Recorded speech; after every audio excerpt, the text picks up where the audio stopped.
Hi, there in Chicago, Mel here. The voice crying out from the wilderness of Malibu to lend that voice for your support and encouragement at your rally today. The Coalition for Canceled Priests. I mean, it's not hard to believe that there is now such a thing, as personally I know many priests who have been canceled.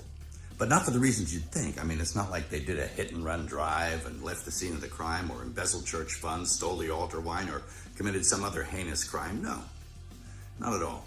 And who's persecuting them? Well, their own bishops. How's that? Yep.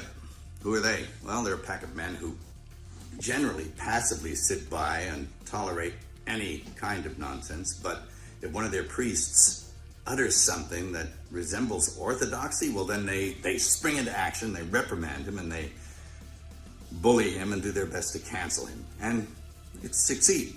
They drum him out of the service, off he goes. I'm really sorry about that. That's a grave injustice, and it's kind of white martyrdom. And it's nothing new. It really isn't. It's nothing new.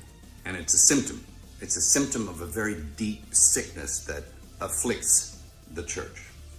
At any rate, and I've had my own run-in with the bishops. I mean, who are they? Well, I remember when I directed The Passion, I went to the USCCB to get support for the film. Those men couldn't get away from me fast enough.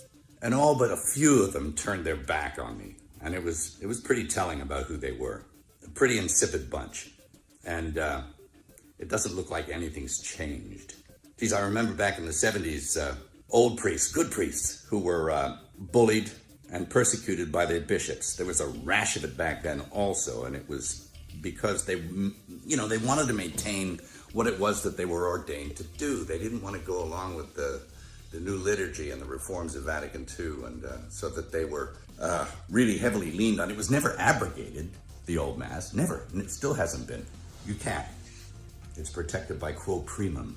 But they were bullied and badgered and put in insane asylums, and it was pretty sad to watch. And this kind of thing is now happening again. And how are we supposed to know the good guys from the bad guys? Well, we were given a standard by which to judge them. By their fruits, you'll know them. Anybody seen any good fruit lately? No. It's tough. And look, I'm a pretty sinful guy. I mean, I'm as venal as the next guy. But I know the difference between a shepherd and a hireling.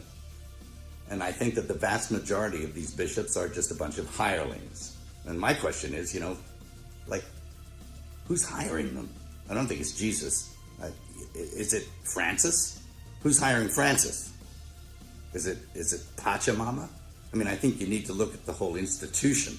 And, I'll quote Archbishop Vigano again in saying that he believes that there was a parallel counterfeit church set up to eclipse the real one. He's suggesting usurpation or an inside job. It seems that way.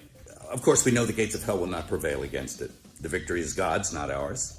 And it will flourish if we keep it in our hearts. It can flourish in our hearts and keep the faith. And that's what's going to happen. That's what I encourage you to do.